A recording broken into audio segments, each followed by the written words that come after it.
And we are live. This is not Islam Makhachev with us. It is just my 2 cents. I just realized that's Islam's face. But here with Mr. Betya, Mr. Just My 2 Cents. I'm Mr. Aaron J. Brooks. I guess Mr. Today. But we are here to cover 284 of UFC from Perth, Australia. Perth, West Australia, if you're looking on Tapology. But got Stubborn Mick, got Moise in the chat, General Alex, Bo, good to see y'all. And how's it going, gentlemen? Coming off of a very successful week on my end, at least. But I think overall we all did pretty well. Start with you, Lou. How you doing? Fugit season. Hey, plus 275 tasted pretty good. I don't know. He's not very good. All the tweets were right. Kinoshita, the blonde or the Japanese Connor, was it? Japanese McGregor? Yeah. The main card, undercard was great for me. The main card was I don't know, man. I didn't get to Devin Clark. I didn't bet it, but it was like I think I left some money on the table. But otherwise, fine results. I'm happy, and I don't love this card, so hopefully, like for betting. So hopefully, you guys can help me out a little bit with some of these spots. So that sounds like it means juice lines and a lot of overs is what I'm hearing. Yeah, I don't like these are the kind of cards where like it's weird that I felt better about a card where everything was really closely lined last week than everything was closely lined, but we were seeing finishes all over the place. I said bet the under on every fight, and if you did, you would have been majorly in the green. But yeah, I don't have as much of a problem with this card. It's definitely not as fun. I will make fun of the fighters I will make fun of along this card. I'll hold back for now, but there's a certain fighter on this card that there's just no way he should be in the UFC. So there's your hint there, but it's UFC 2023. We're cutting Said Yukupa and, keeping people like the guy who got his first shot here. But how do you cut him, dude? How do you cut him? I mean, it's too hard to match him up with prospects he's going to lose to. I honestly think that's kind of it. He's jokingly said like they're protecting Umar, but I just think like you're going to set him up with some up and coming kid that you want to promote because now he's lost a couple and he's going to beat that kid. And then you're back with this old toy of a 28-year-old Said Yukupa, and like they don't care about his Twitter presence. I don't know. I think it was the wrong choice, needless to say, but I mean, that UFC makes those. So before we go, just my 2 cents. How are you doing? I'm sorry.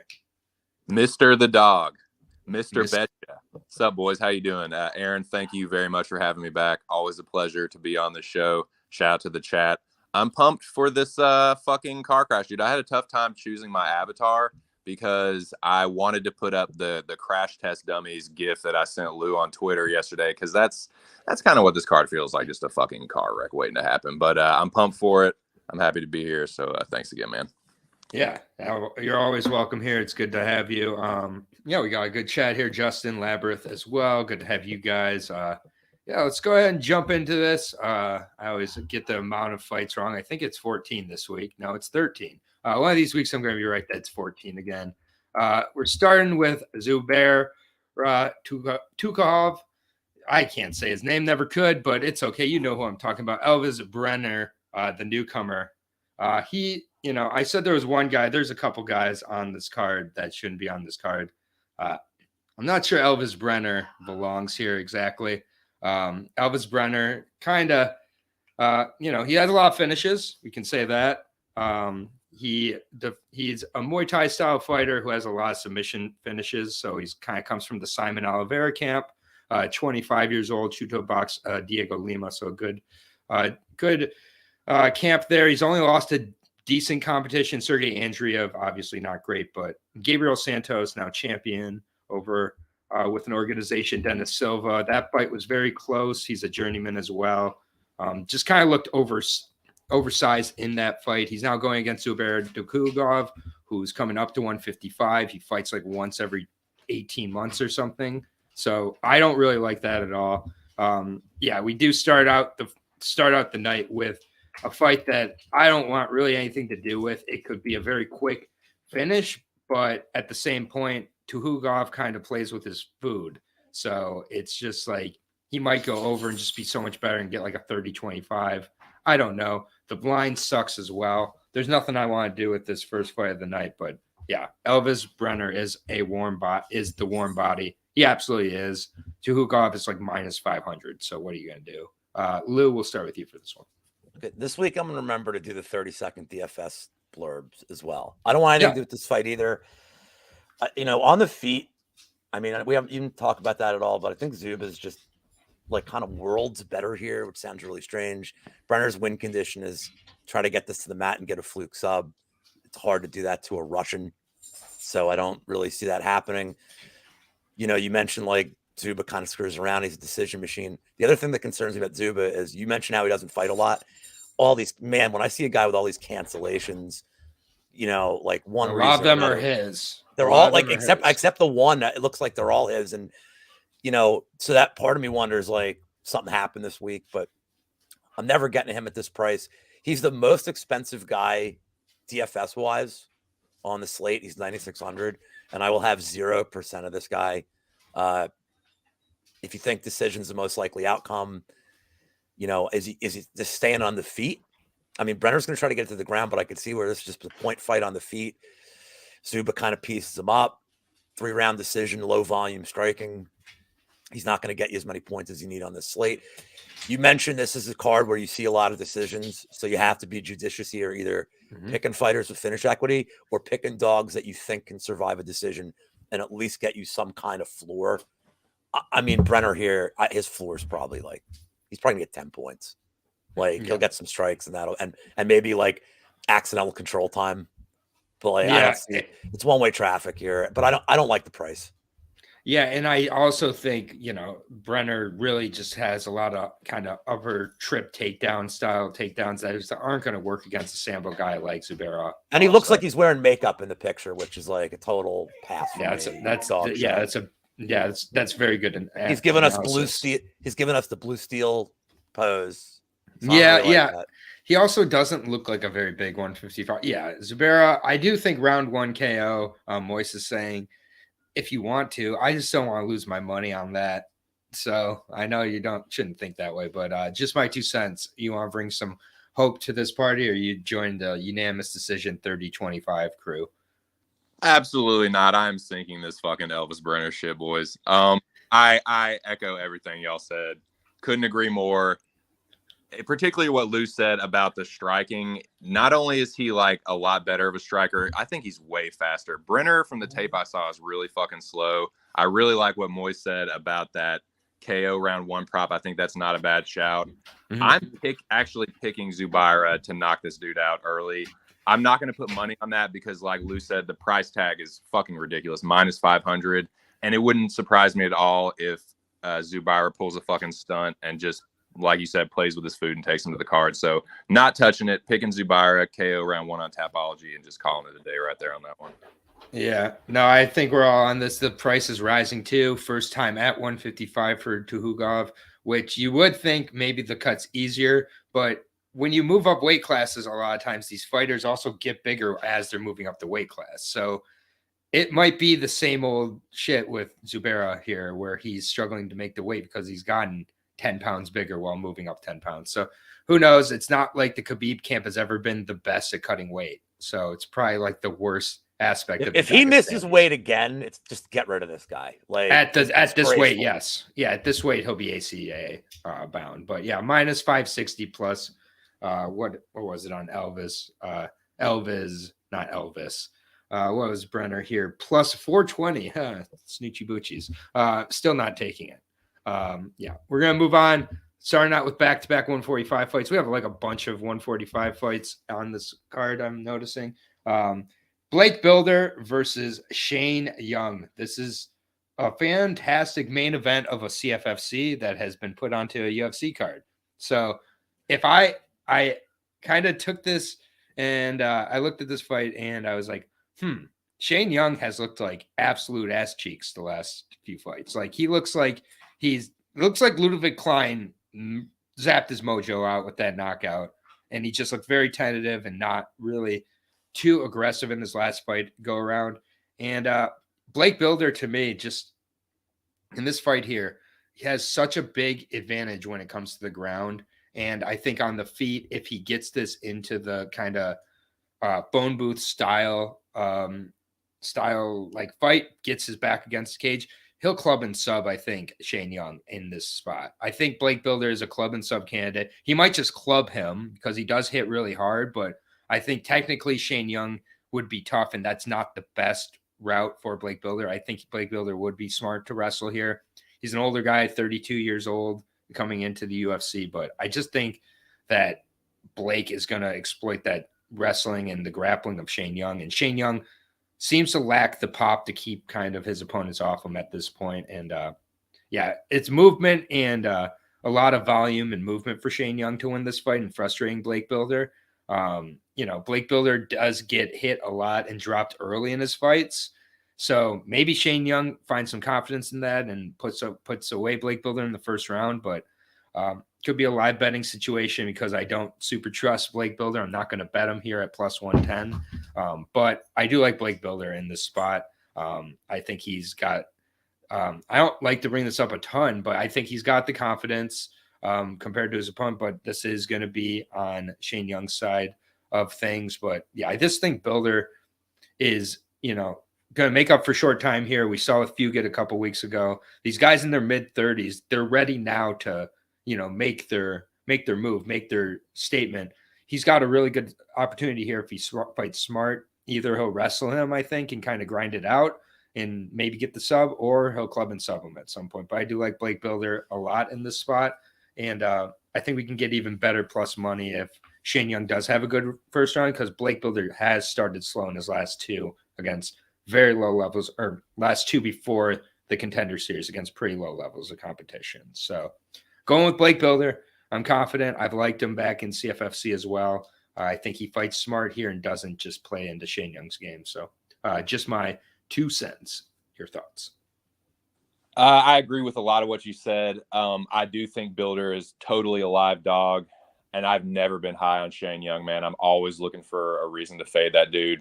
What I'm kind of worried about in this fight, and what I'm worried about in a lot of these fights, is if it does get extended and it does go to the cards, Shane Young being the hometown dude, the crowd's going to be roaring. I don't know how much that's going to affect this fight, but that's kind of scaring me off the Builder side. And as you mentioned, his striking defense, he's kind of keeps his head on the center line. Shane Young might not be that dude to really exploit. I don't think Young's going to knock him out or anything, but I'm kind of feeling like it might be a greasy, Blake Builder kind of won that fight, but they give it to Shane Young. So I'm going to tentatively pick Young. It's one of my least confident picks. I'm not touching this fight, but I do think from a betting perspective, it's kind of Builder or pass. All right, Lou, what are your thoughts on this one? Okay, so one thing I don't like is I don't like betting on guys that have belts in their picture. That's another fade from, especially if they have 3 belts. It's like 3 meaningless belts. Did your record's 3-1? Did you get a belt every fucking fight you had? So I'm making 3 for 3. I'm on the Builder side, and I probably will get a bet here.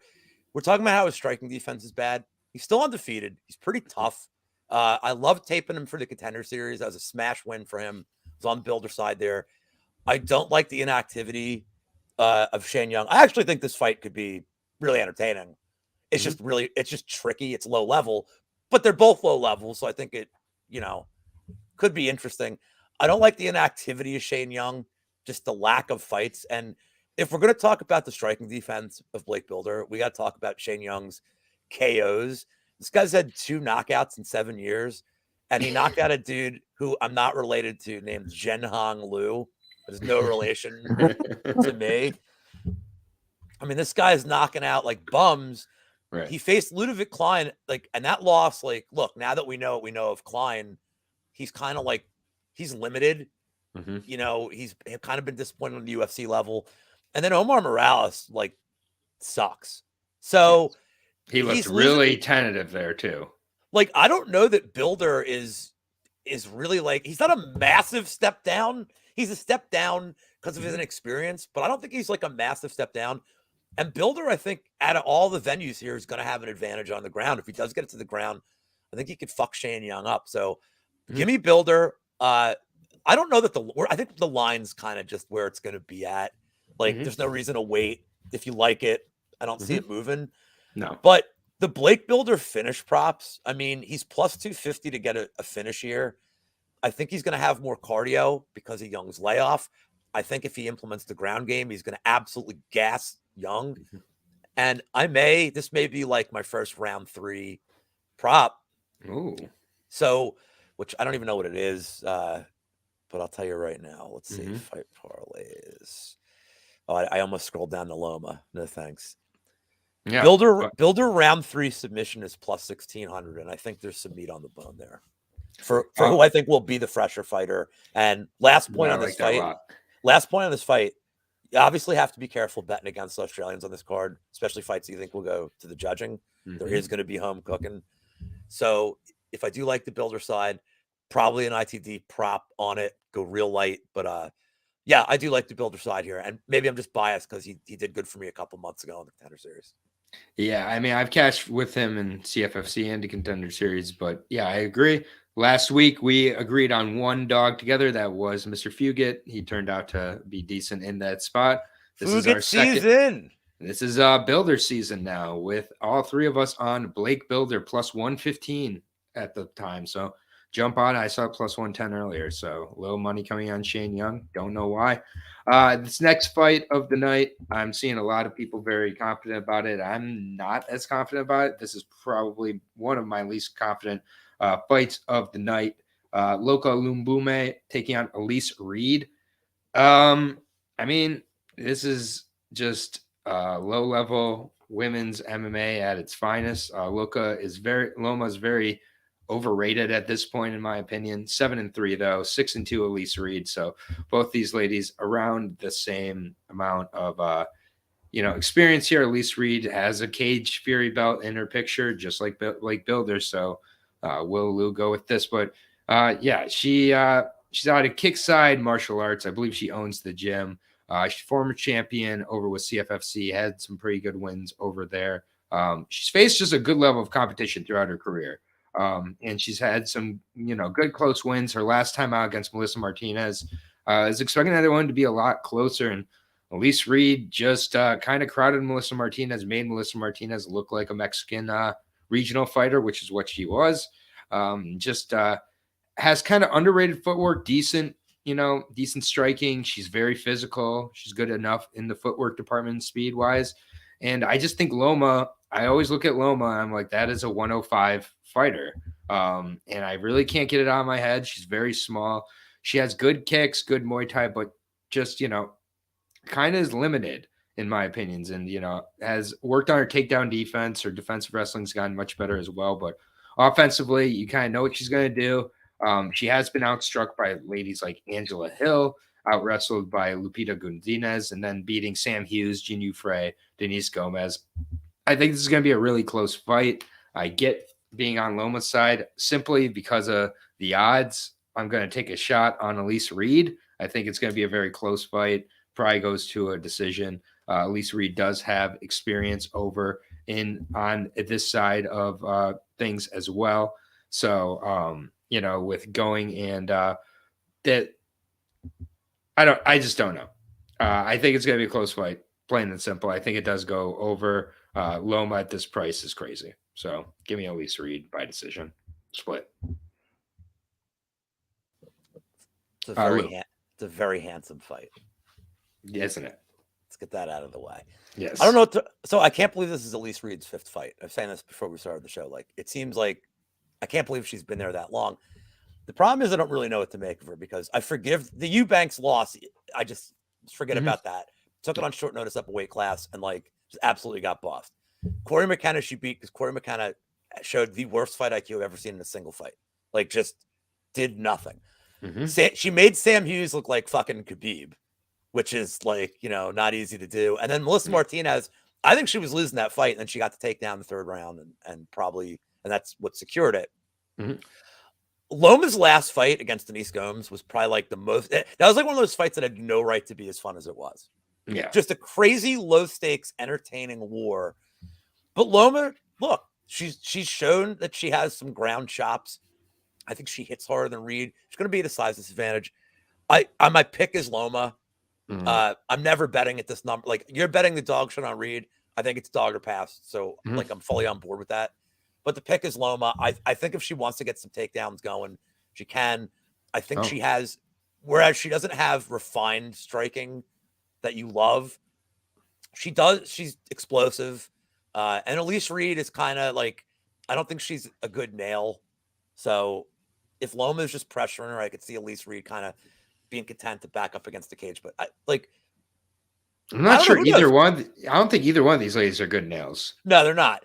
But if Loma starts getting takedowns going, I mean, Elise Reed really not good on the ground. So maybe that's the path here. At least Loma showed she's willing to do it. But I'm never betting this. Man, I do predicting Loma takedowns. That makes me want to puke. I do. Well, I wonder what her prize picks number would be at like. Oh, by the way, Builder's a good DFS play at his number. This fight is not a good DFS play ever. No. Yeah. 2 cents. Enlighten us with your thoughts on Loma and Elise. Oh God, I can't believe I'm about to say the things that I'm about to say. Because not only am I breaking one of my like rules that I've established and not a long time of betting, but this is one where I could end up looking like the fucking amateur and you guys are going to look like the pros that you are, because it's just I'm breaking kind of like a lot of rules here. I'm not only am I picking Loma, but I am betting Loma on the fucking money line. I have her in a parlay, but just hear me out. Hear me out before you put me on the chopping block just yet. Dude, I don't think Elise Reed is a UFC level fighter. I don't know if that's a hot take or not, but I can actually like Loma's losses, like the loss to Angela Hill and the loss to Lupi. Like, I don't even know if Elise Reed would even get those fights. Mm-hmm. Like, I think what sold it for me was really the Sam Hughes fights for both of these chicks. Elise Reed, like in the clinch, Loma is going to look like fucking Boo a cow, and Elise Reed is going to look like someone that is never like Elise Reed does nothing in the clinch. And I really think that that's kind of how this fight's going to take place. Like, if you watch Elise Reed striking, she's actually not bad when she stays on the back foot, but when she chooses to move forward, she kind of crowds her own work and she punches her way into the clinch or against the cage. And if that's how it happens, she is going to get whooped. Like, Loma is so much better and stronger in the clinch. And that's kind of how she beat Sam Hughes. Like Lou said, like she made Sam Hughes look like a fucking Dagestani Sambo grappler. And like, dude, if you watch the Sam Hughes fight versus Loma, every time that Sam tried to clinch up with her, Loma would just Muay Thai trip her. And I kind of see that being how this fight goes. I actually think Loma is going to stop Elise Reed. She is a terrible nail. Loma is way more mean and vicious. And I just think like Elise Reed has some experience over on this side of the world, but like, I really think the crowd will probably be with Loma. Like, Thailand is not terribly far from Australia, so I think she might have some hometown love. I'm not like too sure about that, but I just think Loma's the way better fighter here. I don't like betting women's MMA. Like, I've done okay with it in the past, but I've gotten burned so many times. I've actually gotten burned on fucking betting Elise Reed. Maybe that's why I'm biased against her, but I just don't think she's that good of a fighter. Like, yes, Loma is super duper overhyped, but I actually think Loma is a decent parlay piece, and maybe I look like a fucking retard, but that's my betting pick. All right, the 0.1 going down the Loma finish is what I'm hearing from just my 2 cents. Maybe what about 0.01 on like Loma round 3? Loma round 3. We're gonna go 0.01 on that. 005. Nah, yeah, 0.00003. Yep, I got my plus 230 on with Elise Reed minus 300 on Loma. Okay. Clearly a stay away DFS fight. Clearly. Yes. Even if you think Loma gets to finish, even if you think Loma gets to finish, there's a better option. I could be a big cautionary tale here. So. I'm just saying at 9,000 for a DFS lineup, like, no. If she was like 8,200, 8,300, like, then she's playable. But at 9K, she's pretty either finish dependent or needs like 5-6 takedowns. Like, so yeah. Like, her win condition, like her typical win condition doesn't get you enough points to win a tournament. That's what I'm getting at. She's probably an all right cash game play, but not a tournament play. Yeah, that's enough on Loma and Elise Reed. We're moving on to an actual fight here, very close fight. Jack Jenkins taking on Don Sheamus, Shameless Don here. Thank God he doesn't have to fight Sadiq Youssef again because poor guy. 12-4 here coming into this one. Yeah, he got guillotine choked after getting dropped by Sadiq Youssef in 30 seconds. So this is his UFC debut, we're going to say. Before that, he fought Jay Ellis 3 fights ago. Yeah, he knocked him out in 50 seconds, but I don't like when fighters are lining up Jay Ellis fights. He was supposed to fight Shane Manley a couple times and got him to pull out. But a fight that did kind of give me a sense of how good Shane could possibly be was the Chris Lencioni fight. It was very good showing from him, showed good wrestling in that one, especially Lencioni, a very good grappler.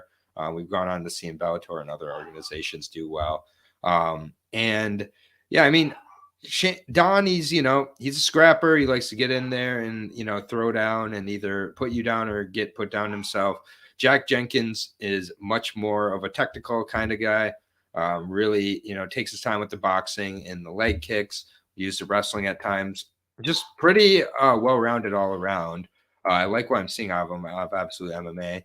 Ground and pounded 8-1 Linares on the Contenders series. Took his time in that one. He just, in general, does not finish his opponents, early on. But, he has been finishing both of his losses to not great levels of competition, both by submission. I do think Don's going to try to wrestle in this one if he's smart. I think Jenkins on the feet has the advantage with just being smoother, better volume, better combinations. I think Don's going to kind of try to make this more of a desperate kind of fight. But I think Jack Jenkins, he's going to be able to control this. Doesn't have to worry about it getting to a decision about the judges. Also, I think Don's going to be more desperate in this spot, trying to get the finish. But I think Jack is good enough to kind of expose Don here and show that Don shouldn't be here. So I like Jack Jenkins in this spot. I like him by decision. I just don't see a finish coming here. Is it Lou this time? Or no, it's 2 cents. I bet. I don't have any hot takes on this one here. I agree with what you said. I think Jack Jenkins gets it done. I'm also picking him by decision. It's not that Sheamus is really like bad anywhere. I just feel like Jenkins is just he's definitely cleaner on the feet. He's a little bit slicker of a grappler, although I think Don Sheamus might be the better like pure wrestler. But I think Jenkins, like even if it's close, he's like one of those guys that's being like a prospect that's really being hyped up, particularly by Jimmy Crute. So I think that, yeah, even if it's like looks sketchy, but I don't think it's going to. I think Jenkins wins a pretty clear, either like 29-28 or 30-27 across the board. Yeah. Lou, do you have any hot takes on this one, or are you on the Jenkins side as well? I'm on the Jenkins side as well. The one thing I'd add is that, Sheamus comes out hot. You mentioned how Jenkins is a slow starter. Sheamus is not a slow starter. If anything, he's not getting paid by the minute. I would say if you like the Jenkins side and you think Sheamus is slowing down, take a look at the live bet lines after round one. You're probably going to get him at like under -200 if he lost the round. Their live betting they're catching up a little bit. And they're starting to get it like a little bit. They're not giving us as good of numbers as we're used to, but I think Jenkins live, if you get it like -200 or less, probably a decent poke there. And I don't really like juiced money lines like that. But like, I don't see how he loses a decision unless it's just so clear and Sheamus is just taking him down at will. Right. I think Jenkins starts piecing up. I think the finish is live if Sheamus gasses. But for the most part, yeah, Jenkins probably just pieces him up round 2, round 3, 29-28.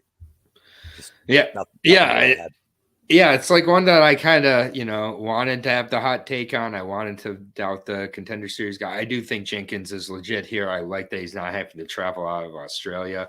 -350, is a juice money line, but it is money line I'm willing to go with.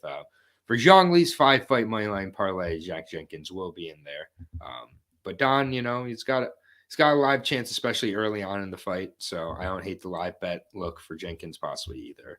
I mean, if he wins the first round, forget it. Like, he's going to be minus 800, Of course. minus 1,000, and we missed it. But no, that's pretty slick though. I like that that live bet because Sheamus comes out like fucking like a madman, and he's like he does have a powerful overhand right, and like Jenkins is a little bit more of a methodical, like cerebral fighter, likes to get the reads and shit. And if Jenkins just comes out and like, nah, man, it's go time now. Yeah, I can see that. Sadiq picked Don Sheamus on his unprofessional breakdowns, just so you know, because as he put it, Sheamus just came off a war with Sadiq Youssef, so he's picking Sheamus. Yeah, it's a massive step down for Don from his debut. He's so respected. He got Sadiq Youssef. But on to the next one. We got another debuting fighter here taking it on short notice because Nasparak Hack Press has pulled out of another fight because that's what Nasparak Hack Press does, is pull out of fights for visa, injuries, just whatever reasons he wants. But that's how you keep your job in the UFC. Francisco Prado, the 20-year-old, taking his spot. That's right, 20, cannot even drink here. 11-0 out of Argentina. Argentina kind of having a little bit of a rise in MMA scene, so we'll see if he can kind of continue that. Taking on the allegedly 28-year-old Jamie Malarkey. Kind of looks like Blagoy Ivanov aging, but it is what it is. I guess he's 28. 15-5. Very well-rounded guy. 6 foot, 74-inch reach to the 70-inch reach of Prado here. I went back and got to watch a lot of Prado tape. They say he's BJJ in Taekwondo style, but kind of just like a brawler. If I'm being honest, Jose Barrario Vargas fight was a 1-minute fight where he was getting, lit up a little bit himself before he put him away there, but it was just a 1-minute war. Before that, the Perron fight with Samurai Fight House put him away. Perron, one of the most fraudulent 6-0 fighters you're ever going to find when you look into his record. So just overall, Linares not fighting a great level of competition in some of these fights, like the Perry fight from a few fights ago. He was getting beat before he won that fight, but he's 20 years old. We really don't know how good he is and how he's going to handle kind of the spotlight here. Jamie Malarkey, it's been in some wars, including his last fight, got dropped very early on by Michael Johnson. Ended up using the wrestling, using the grappling, and hanging on to get a split decision, but was very close. Jalen Turner took his soul. Losses in closer fights with Brad Riddell, and then the ZM fight, not as close. Put away Kama Worthy in 40 seconds. Kama Worthy's been knocked out a lot. I don't really rate that fight that highly. And then the fight with Devontae Smith, probably my favorite in performance of Malarkey. So just overall, like, Malarkey's okay. And he's definitely going to be much bigger, much more well-rounded. Obviously, Prado, there is a complete unknown. I think Prado needs to come in here and just kind of throw caution, go for it all in round one, try to put the power onto Malarkey. Malarkey is very tough, but he can be put away. I think Malarkey gets into a groove as this goes on and probably just wins a, decision. Maybe puts away Prado in this fight, but I don't know. It's not a fight I'm looking to get behind too much. I guess I'll go Malarkey, but I'd love to see the new kid come in here and just spark him, to be honest. All right, I got some things to say here because I'm very anti the community on this fight, and I want to explain the position here. So this is the popular Twitter bet of the week has been under 2.5, and people saying, "Oh my God, it's so mispriced." Vegas knows what they're doing. Like the bookmakers know what they're doing for the most part. So why is it only minus 155? I said last week on the show, and I've been sticking to this, like my motivation of do not bet ITD props against undefeated guys. We just don't know. We don't know how tough they are. We don't know how they respond to adversity. And I feel like that applies here for the under. I think Prado can knock him out round one. Has Malarkey ever won a round one other than the Kama Worthy fight? Because Devonta Smith was piecing him up. And then he went and caught 5 balls for 84 yards for the Eagles, like shortly after he lost, which was impressive. Maybe wrong, Devonta Smith. I don't know.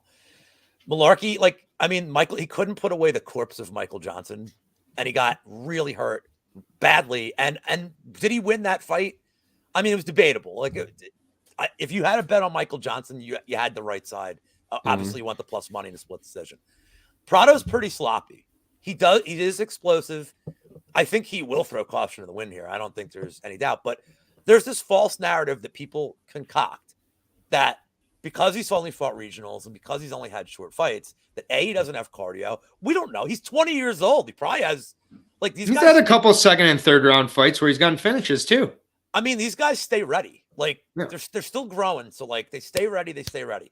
So there's the false narrative that is like, it feels like everybody's like, well, if Prado doesn't get the first round finish, Malarkey puts him away in the second round. Why? But what proof do we have that Prado is going to immediately wilt if he doesn't get a first round finish? I don't think we do. And again, Malarkey just sucks in the first round of fights. Like it takes a while to go. Prado's the kind of guy you don't want to suck again against in the first round. Prado has some serious power. I don't want to compare this to the RoboCop fight, but I feel like I'm getting like people Just about to say that. I'm getting like kind of like, haven't we been through this before very recently? So I'm going to play Prado round 1 KO. I may just play him in the distance. Isn't a distance prop isn't much different than his money line. I'm going to take the round 1 shot, but I'm laying off this under. Like, look, man, if it hits, and everybody wins money and like, hooray.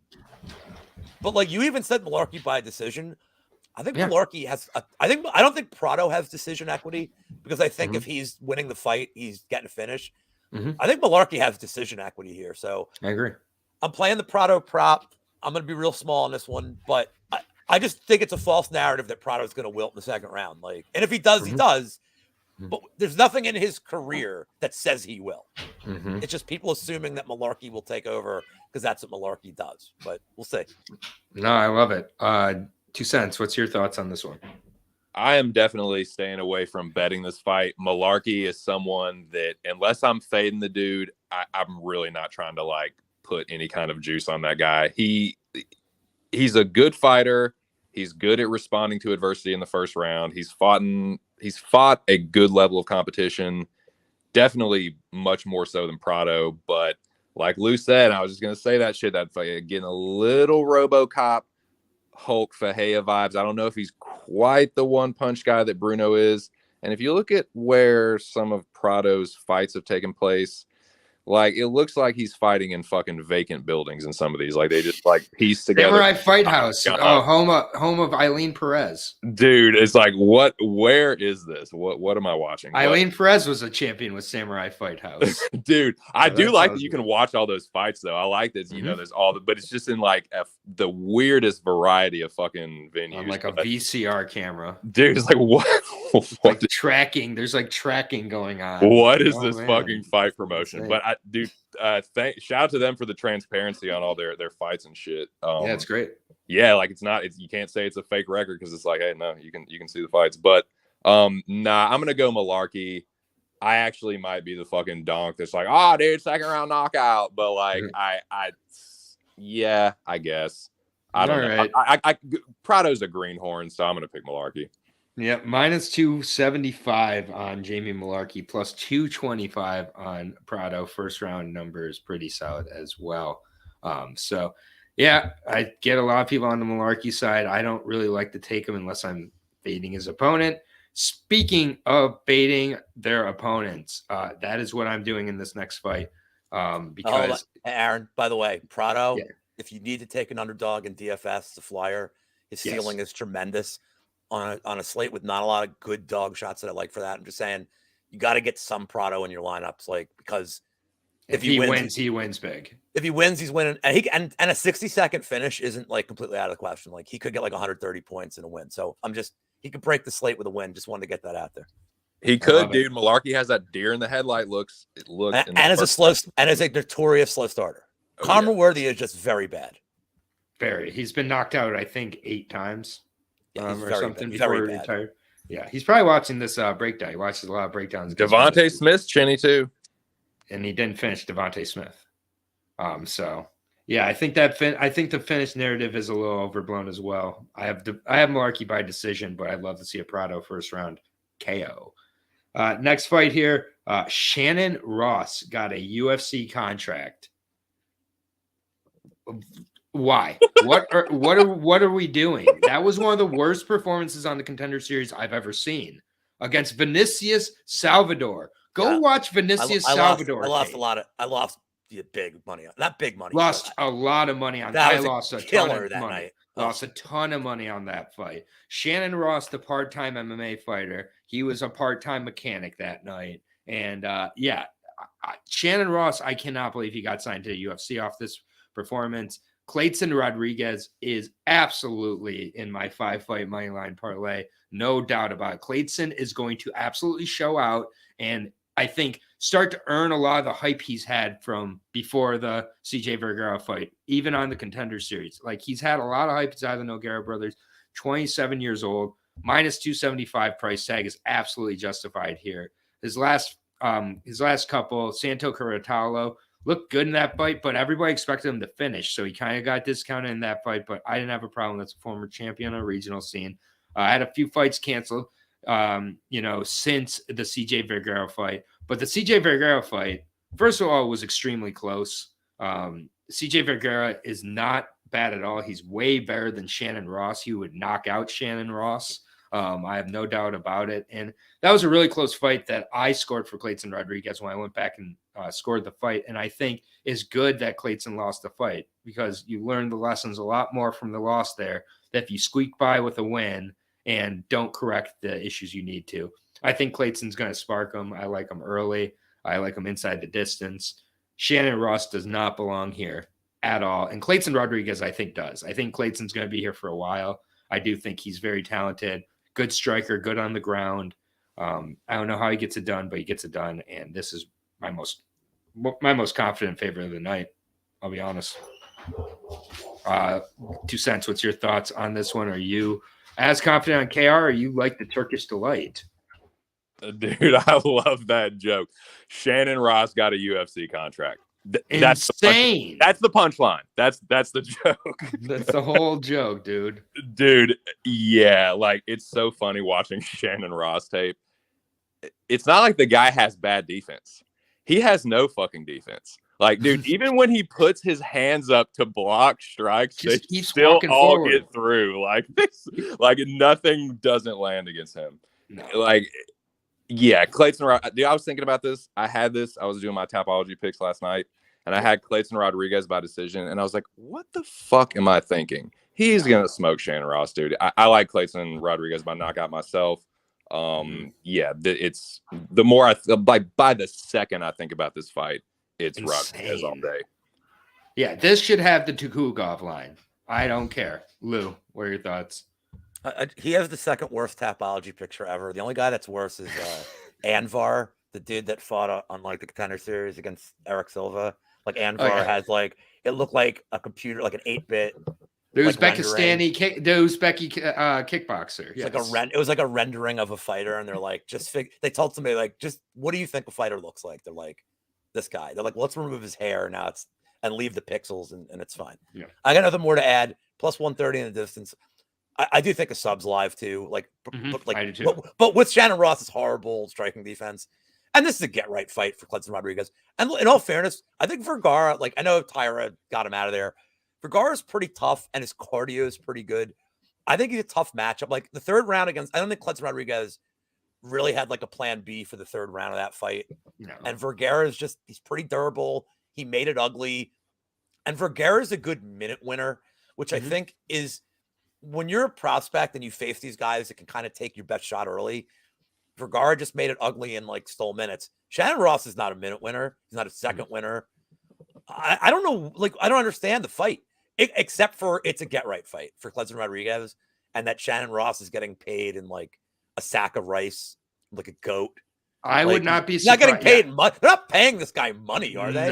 No, they can't be. Like they're feeding him. Maybe they're like promoting his real estate business or some shit. Like I don't know. He's a mechanic. So I thought he worked for Ally Aquina selling fucking houses. Yeah, like he will after this fight. But I think with Clayton, he gets the finish and he gets it early.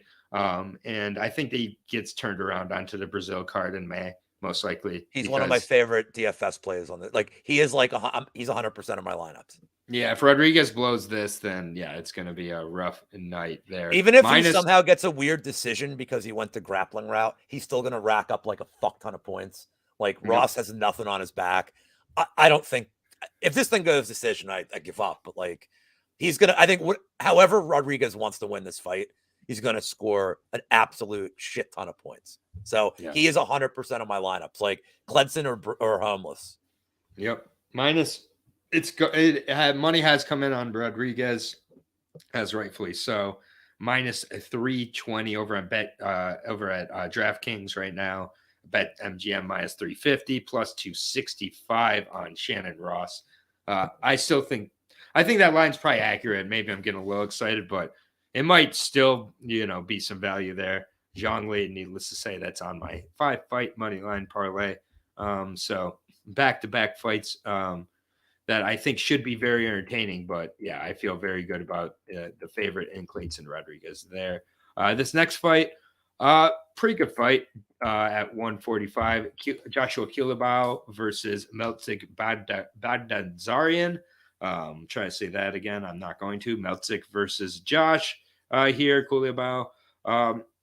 I just think that with this fight that Melsic has been a little bit exposed. He came into UFC, he was just getting those really quick finishes. So you're like, oh, is this guy's power unreal? A lot of fighters have been able to kind of withstand the power at this point, but he's still getting it done for the most part. He's going to just, kind of try to pressure you, get in your face, throw kicks to the body, and, control. Had the head kick finish of Colin England in the second round. That was good to see. He had finishing power outside of like 10 seconds because before that, we weren't too sure about that. A few decision wins over some decent guys in Buzaka and Souza, but at the same point, I do think that in this fight, there's a pretty clear route for Kilobao, and he has shown he's kind of able to put together that game plan over his last couple. The Senwoo Choi fight, I went back and watched that. I don't know how that was a split. I do think Kilobao won that one pretty clearly. Mixed it up really well.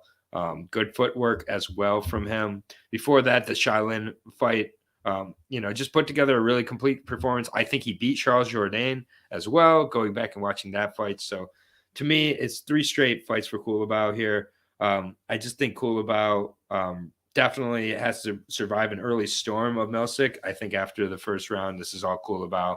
Kilobao probably takes this by decision. Melsic for me is KO or bust. 2 cents.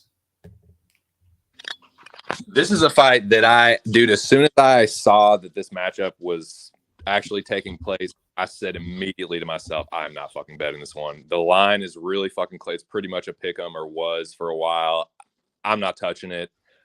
I do think Melsic is the better striker, and I'm not 100% certain that Kilobao isn't going to go in there and try and be a tough guy, because Kilobao is actually a pretty good striker. Like, I think Kilobao is the better boxer.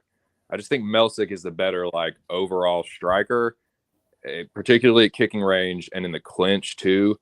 And I actually think that, if you look at Kilobao, he ain't exactly sporting a 6-pack. So I think he is might be vulnerable to the body. I don't have like a ton of like evidence to support that, but I know that Melsic has vicious knees to the body. And I actually wouldn't be stunned if Melsic caught him with something like that. Like, it hurts him with a knee to the body, hurts him with a roundhouse kick.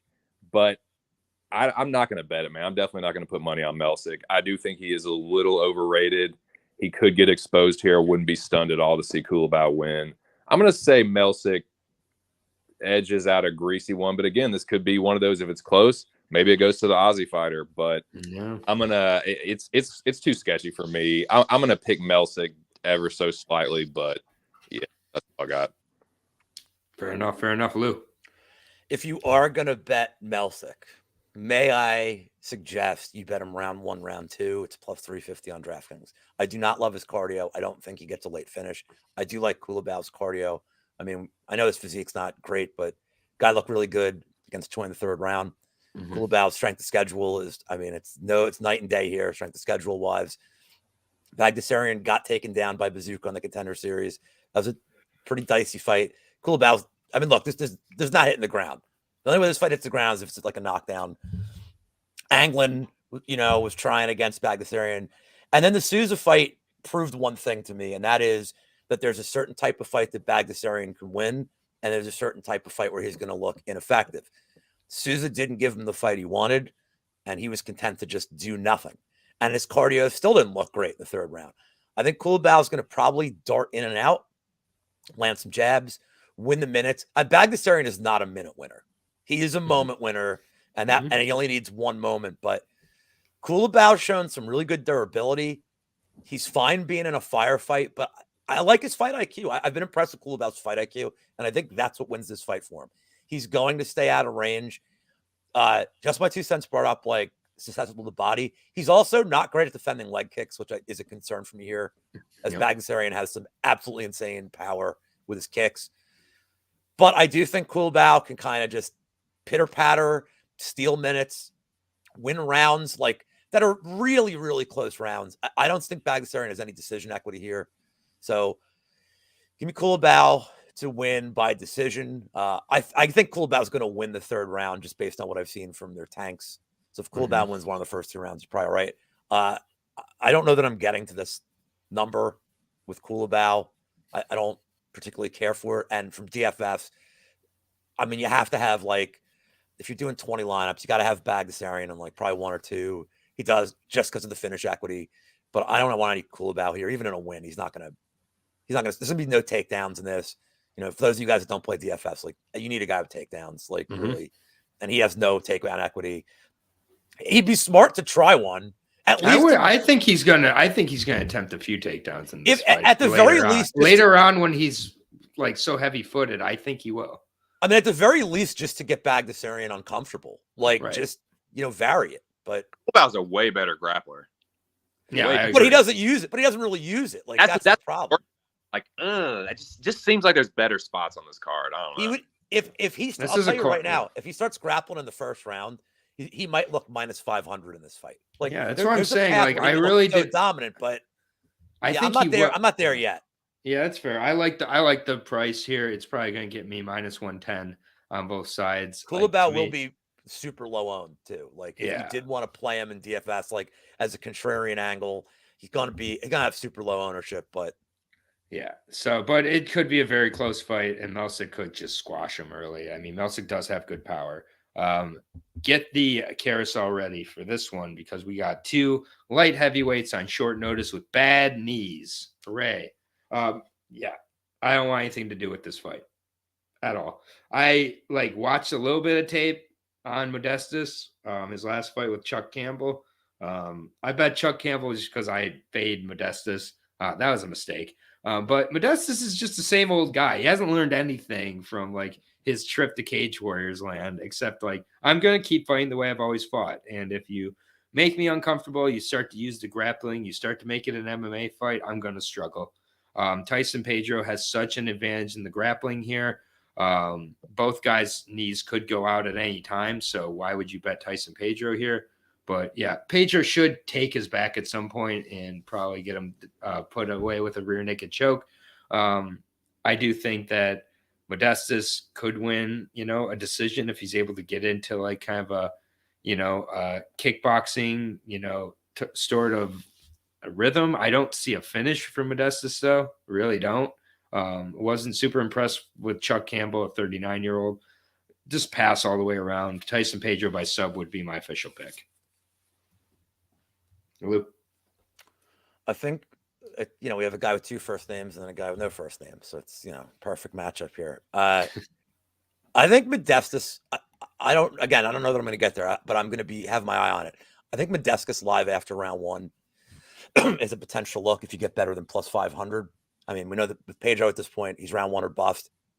He has been. Like, that's right. his MO. Modestus is every fight that I've seen him in the first round, except the Michaelides fight. He's just too patient for me. He's too patient for my liking in terms of getting to him. Whereas Pedro is literally the opposite, and he's just going for it. I expect him to have some success with takedowns, but the longer this fight stays on the feet, I think Modestus can use his range and at least make it ugly. And if this thing gets out of the first, Bukowskis is 1,000,000% live here. So take a look. I'm going to pick Pedro for the sake of having a pick on the show. It's hard knowing what the first round is going to look like. It's hard not to, but plus 500 or better for me live after round 1. I'm probably going to have to take a poke on Bukowskis and go against the eye test at that point. I like it. 2 cents. Yeah, dude, this is another fight where I could really be fucking made an example of here. I am that dumbass that fucking parlay Tyson Pedro. Again, though, I'm perfectly fine being the fucking jester and the clown here, but let me at least make my case. Tyson Pedro shows up out when he has to fight in his backyard, even in the Khalil Roundtree fight. And honestly, that's kind of like, for me, Modestus's path to victory is absolutely out. If it's going to the cards, Tyson Pedro is not losing a decision in Australia. I just don't. If it does, fuck me, right? Just Jonah Hill and Superbad. Fuck me, right? Like, I didn't think Derek Lewis was losing to a Russian in Texas, but I mean, it happened. Fair enough. So I honestly, like, not that they're throwing Pedro a bone, but they're kind of throwing it. Like, this is a very winnable fight for him. Mm-hmm. It is round, like, Modestus, like, even if Modestus rocks him, he's just going to fucking take him down and choke him. I'm sorry. I am going to fucking, I did bet Pedro. I do think it's absolutely his fight to lose. If his knee doesn't go out, he's going to win this fight. If it doesn't, then again, I will be a cautionary tale, but give me Pedro. I think he subs him. Yeah. I am also not going to overthink it. I do think Tyson Pedro sub is the way for me as well. Obviously, the line went all over the place. It kind of opened falsely at like minus 1,000. Then it like quickly corrected. But yeah, currently Pedro minus 250, plus 200 on Modestus. I don't mind it as a parlay piece at that price, to be honest with you. But yeah, I do think Tyson gets it done. Hopefully a first round sub. I just don't like that fight very much.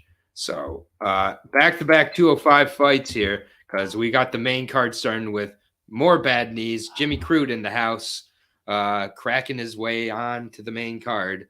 Gonna do something stupid probably. Taking on Alonzo Menifield. And this fight is probably the fight of the night that I'm going to get the most side-eye for. I do think that Jimmy is going to be stupid in this fight. I think he's going in there and he's going to throw down with Alonzo Menifield. Alonzo Menifield is not the dude to throw down with. That dude has insane power. He's very athletic, and he's starting to get a little bit better at spreading the power over 5 rounds, which I really like. But he's not facing the best level of competition, let's be honest, and he's lost to bad competition as well. He's 35 years old, 13-3, won 2 straight. The 2 straight he's won are over Trash Can Mazarov, which he did what he was supposed to in that fight, though. Put him away in the first round. I jumped all over that fight, so I'm fine. Did what he was supposed to do. And then the Misha Serkinov fight, I mean, he just obliterated Misha Serkinov in that spot and didn't give us enough time to really see if he has the improvements needed or not. But I just think that, the thing that obviously worries me is the loss to William Knight. A decision with a guy like Ed Herman, but the Ed Herman decision made me feel a little better because he really did keep good pace throughout that fight, and should have put away a less tough Ginger, which I think Jimmy Crute is a little less tough than Ed Herman. So I don't think Jimmy Crute could have taken that beating. For me, I think that Crute's going to make some bad choices in this fight, and he's going to get knocked out in his home country by Alonzo Menifield, and probably find himself cut after this because UFC is just going to be like, what can we do with this idiot? I don't trust Jimmy Crute.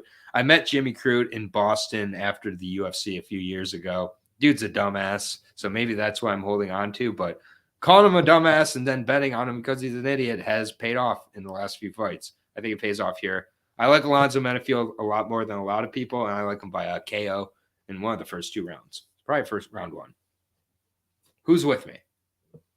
2 cents. Or Lou, sorry. I am with you. Hell yeah. And money is coming in on Menifield. He's down to plus 160 on the money line. I think he was plus 185 yesterday on DK. Menifield, I know he has not faced the greatest competition. And also he was 1 kick away from beating the legendary Ed Shortfuse Herman, one of my favorite nicknames in the UFC. If he was 1 or 2 leg kicks away from them stopping the fight. I don't know why he did nothing in the 3rd round. Maybe I don't know, maybe they're buddies or something, but I mean, the ref had said at the beginning of the round, hey man, if you get one or 2 more kicks, I'm calling it. when you hear the ref tell the other fighter that, isn't the first thing you do just kick him once? Yeah, Like you an, would think. I mean, it was ridiculous. It was weird, and I had him in the distance there.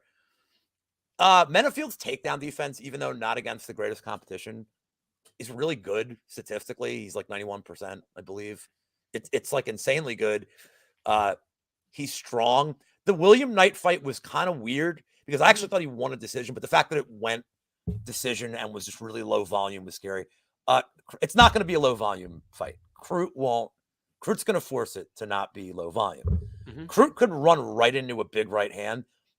If Crute, and Menifield's going to like look like the bigger fighter. If Crute does somehow get this to the ground, Yes. I think Menifield's like, people are underrating that Menifield could reverse position, could get on top. If Menifield gets on top of Crute, I don't care how good of a grappler you think Crute is, he's probably not getting up because Menifield's very good at top control. I know the Askar fight, I know he's a fraud, but like, but again, I like the fight IQ from Menifield. Like, he did exactly knew what where he was he supposed to do there. and how many guys do we watch these fights where like this is a smash spot and like their strategy is so bad? At least Menifield showing good strategy. He's probably going to know being on the ground is not his path here. He's going to know he's going to have to defend takedowns, but and as explosive as Crute can be, man, this Crute, well, Crute's his fight IQ is not great.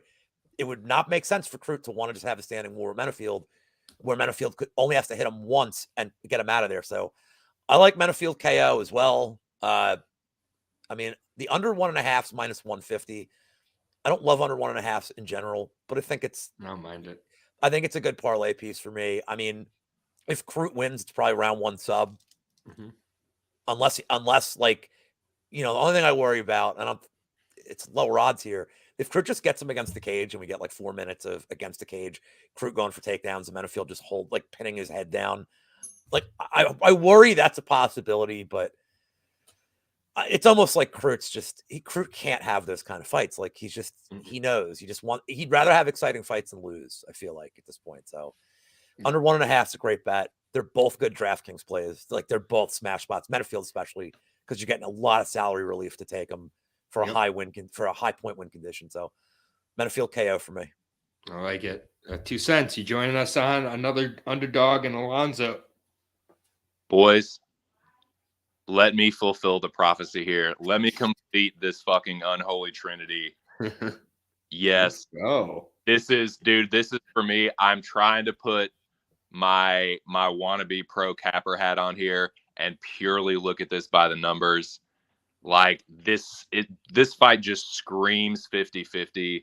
So I'm taking the dog. There's a lot of paths for both of these guys. Jimmy Crute, I do think if he gets the takedown and ends up on top, I really don't think it's going to be good for Alonzo Menifield. Like you watch the William Knight fight, like Alonzo Menifield is on top and then all of a sudden, whoop, there's William Knight out the back door and he's got his back. So it's like, if that's Jimmy Crute, fuck. But on the other hand, man, Alonzo Menifield starts fast isn't the right term. Like he starts fucking instantly. And Crute is another guy I was saying about Malarkey. Sometimes he can have that fucking deer in the headlights look. And sometimes he tries to be a tough guy. Like this is like, you know, it's going to sound disrespectful, but this is like the battle of two fucking super powered retards. Like they not at all. It's accurate.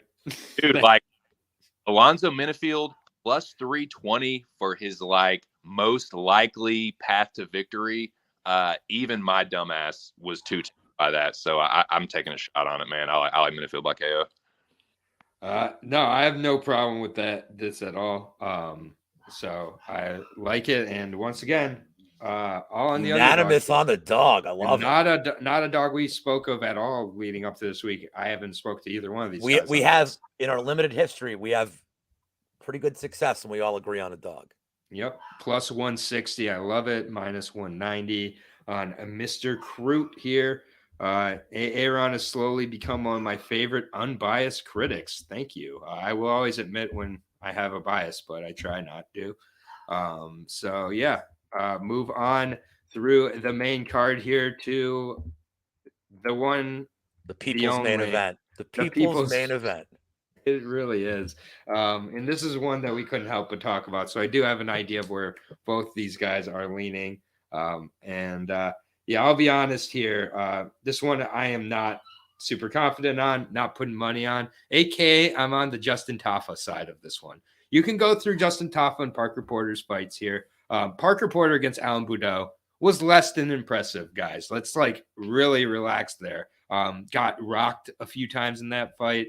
Had a few times where Boudreaux was in like the grappling advantage, but he just didn't know what to do because he's French and fights like absolute cans. So Parker Porter took advantage and used some wrestling. Parker Porter has been knocked out a few times badly. Several spots in that Boudreaux fight. Boudreaux was throwing the uppercut, but he was so bad he was missing the ducking head of Porter. Porter goes in with those takedowns, ducking the head, creating a momentum that Taffa doesn't need help with. Taffa's going to be way bigger. He's cuts to 265. Let's hope he makes weight. Let's hope he misses weight here because I got the KO of Justin Taffa. Hopefully he comes in at 270 pounds. So he has that extra little weight. He's got to uppercut Porter into fucking oblivion here, man. Knockout of Parker Porter here. I'm sorry. Justin Taffa is my pick. I'm not betting it, but this Porter love is too damn high. Go ahead. What is it? 2 cents, please. Dude, I don't know if you could even give me a free bet on this fight that I would take. I would just request another one. Like, dude, this is so fucking low level and greasy. Like, I was looking at the Porter side, but man, I agree with so much of what you just said. Like, I do not trust his chin. Like, Justin Taffa is not a very good fighter. He fucking lost to Jared Van Der and Carlos Felipe. Like, that really can't be overstated, but I'm just saying, like, I don't know if, like, Porter, dude, if he's smart, he's a lot better on the ground. He could fucking sub Justin Taffa, but I am not. Like, I'm stupid, but, man, I am not going to be holding a Parker Porter ticket when Justin Taffa fucking knocks his head into the Indian Ocean. I'm not going to be that guy. So, like, I'm gonna, God, I might pick Porter on Tapology, but I don't have the sack to bet it. I'm staying away, but gun to my head, give me Porter to like take him down and sub him, but I don't like it. Not touching it. No, yeah, Lou, I know that you have some thoughts on this fight, so please take it away. If you look in chat, I may have spoiled what I'm gonna do here. Oh, what is it in Australian? That's a good. It's not Yamabagu. Yambagu. Australian. I mean, it's probably going to be like, I should ask my boss. My boss is Australian. So like, I should just ask him. I don't know what they speak. And let's just say it's, I don't know, funny word, yam bag, Australia. Let's see if Google helps. Come on. Now Wallaby. How about no, I don't like brekkie there. It's not really a good one. I'll figure it out. I will come up with something by the end of the show. I'll look at it next fight. It's got everything I want for a point deduction fight. Southpaw versus Orthodox and Parker Porter. Like, it checks all the boxes. Like, it checks all the boxes. It's sloppy. It's sloppy striking. It's sloppy entries for takedowns from Porter. It's Taffa, who has like no movement. I mean, the guy's like pretty slow. Like, I think he was minus 200 round one against Hunsucker, and it was like, okay, like, and that was like the only time I really bet on him because it's Hunsucker, Lord Hunsucker, is there to get crushed pound for pound. Porter, no, and we don't say Parker Porter's name on the MMA Engine channel, so the only way I could bet him is round 2 submission, just to try to get my money back from the Bordeaux fight. But let's put it this way: if this fight gets extended to the second and third round, I would lean Porter because we've seen him, like, his cardio is like deceptively good. His skill set's bad, but he's like deceptively, like, doesn't really gas. He's just not good. Mm-hmm. So what's Taffa going to look like after 6-7 minutes in this fight?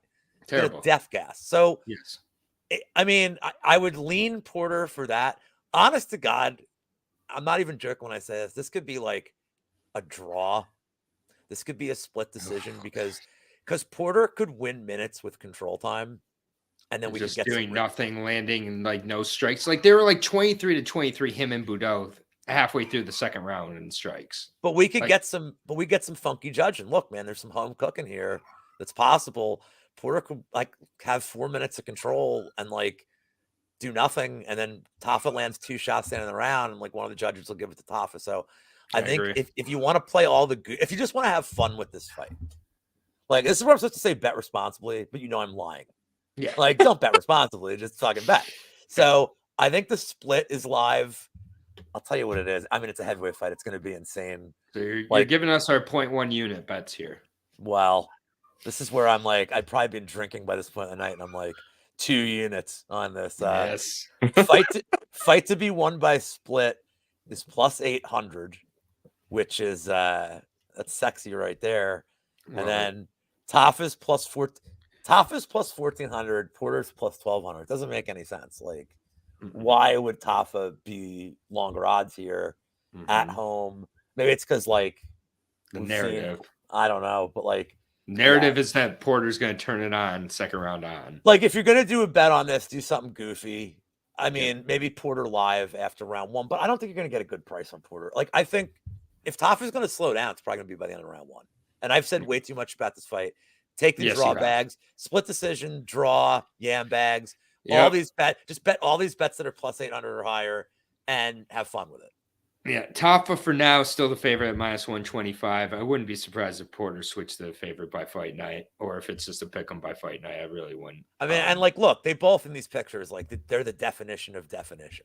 Yeah, they truly are low definition. Like Porter could win the fight by just literally being there and being slightly less fat. Like Taffa fucking missed weight at heavyweight. That's insane. Like But- Brock Lesnar never missed weight, and Brock is like 500 pounds of muscle. Like it's so. Muscle and Jack's Link beef jerky. But yeah, I got Taffa here. Porter side for Lou, and 2 cents. You're on the Porter side. Yeah, I'm gonna pick Porter. No bet though. All right. Next fight here. One of the best fights of the night, in my opinion. Randy Rude Boy Brown taking on America's sweetheart from Australia, Jack Della, Maddalena here. So Jack Della getting a lot of love for good reason. 3 straight first round finishes over, a varying amount of success, but hasn't lost since his first 2 fights of his career here. 13 straight wins for him coming into this one. The last 3 wins, Pete Rodriguez put him away first round. Put him away first round with a liver punch to Ramazan Imaev, who had half a sunburnt body. That was weird. And then Danny Roberts put him away in the first round. He's passing all these with flying colors. We have not seen him with any adversity in some time. Adversity? There it is. Adversity. I was like adversary and adversary were becoming one word. So adversary. Anyways, hasn't faced any challenges since his Contender Series fight against Anja Lusa. Lusa is a so-so guy. I think that Jack Della, really does have good showings. He puts, a good pace on his opponents. He's going to look to keep this one on the ground. Both of his fights were finished early on in his career, including one by submission. I think Randy Brown is going to come in to this fight and not look to be mixing this up on the feet a whole lot. I think he's going to revert more back to his wrestling base. I think that based on kind of overall his, at this point in his career, how he's been fighting. The Trinaldo fight definitely gave me some worries.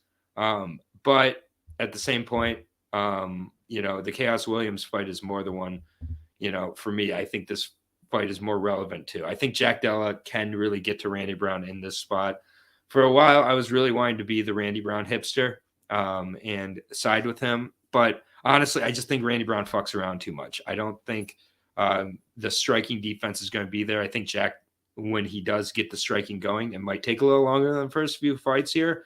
But I think this could be a little longer fight. Wouldn't be surprised if we see a decision on Jack. I know he finishes a lot of guys, but I do think he's going to be more on his P's and Q's to not get into bad spots with Randy, where Randy could expose his back, maybe threat for the submission. I know the Randy Brown submission could be there for some people, not for me. I like Jack in this spot, and I actually like him by decision. I think that the striking is going to be the difference here, but I think we're going to learn a lot more about Jack from this fight than his first 3. So could get kind of greasy. Randy Brown submission, I do not mind, but I'm not playing that myself. I lose track at this point. I'm sorry. Lou, is it you? Sure. Sure, go. I like Jack Della KO here, and I know it's like Okay. I know it's easy. I know it's like the standard easy bet for this, but there's a couple of things I don't like about Randy Brown, and one of them is you mentioned like how he fucks around. That Chaos Williams fight, he's leaving his hands down. I just think Chaos Williams is like completely overrated. Like he literally is still living. I'll be right back. Go ahead. I'll be right back, guys. Just I think go ahead. Just Chaos is still living off like a meme KO from back in the day. I don't think he's that great. I don't think his striking is very refined. Yeah, he has power, but Randy Brown just kind of standing there, his arms dangling, like just teasing him. And Jack Della's boxing is so good to me that all he's going to need is one momentary lapse from Randy Brown, which I know is coming in this fight. Put his hands down. Jack Della's going to take advantage. His boxing is so good. His power is so good. Like, I don't know why he faced Danny Roberts last fight. Like, he didn't need like another like bottom feeder. They need to start bringing this guy up. And I think like this is the best matchup they could have given him. I think his takedown defense is a little bit underrated. I think he's going to be able, like Randy Brown's just, the one thing I give Randy Brown is he's really awkward. He knows how to make fights, like throw some looks, and he's kind of hard to prepare for because of some of the looks he does. But the guys Randy Brown's beaten, it's just, I don't know, man. Like Trinaldo is like 103 years old. Here, I'm pulling it up right now. Like the Chaos Williams, he won by split decision. That was good. The Jared Gooden fight, decent showing. Alex Oliveira is kind of a bum, in my opinion. Luque loses. Worley Alves is, obviously like a 3-minute cardio. And then Barberena is, we're going back a little bit now, but Barberena is just a kind of like sloppy striker that works for Randy Brown's style. I think Della's just going to sit back. I think he's going to sit back. He's just going to, wait for, he's going to be patient. He's going to wait for opportunities, but all he needs is one flurry. And I really do think he puts Randy Brown away. Since Aaron's not here, just my 2 cents. What do you think? Sorry, I thought I said to go over the just my 2 cents. I'm sorry. That's all right. I'm a practiced YouTuber. Dude, it was right on cue. Like, didn't miss a beat. Like Lou just gave his take, and then like, boom, you're back. When you do 84 shows a week, you get what can you say? This is the highest of production quality here at Aaron the Dog MMA. It's always been why people come here, for the production. It's top notch. That's right. I'm a professional. Professional. Yeah, dude, I wanted to bet Randy Brown so bad because this is such a fucking bumbleclot line. I wanted to go Rude Boy so bad. Me too. But yeah, you guys said it. Like, and dude, I consider myself a boxing head. I watch a lot of fucking boxing. I have for years. Dude, I say this a lot in these fights, particularly these UFC fighters that think they're boxers. Dude, I don't care how fucking good you are. I don't care how slick you are. You ain't Sweet Pea. You are not Floyd Mayweather Jr. Dude, you can slip 10 of them. All it takes is one to land in those 4-ounce gloves. And Randy Brown, he just like, dude, I think he's going to get into a boxing match with him. I think he's going to be like, no, I'm the better boxer. He does have a good jab. But dude, if you fight with your hands down, you have to be Sweet Pea or you are going to get cracked. And that's Jack Della's path to victory. He's the better boxer.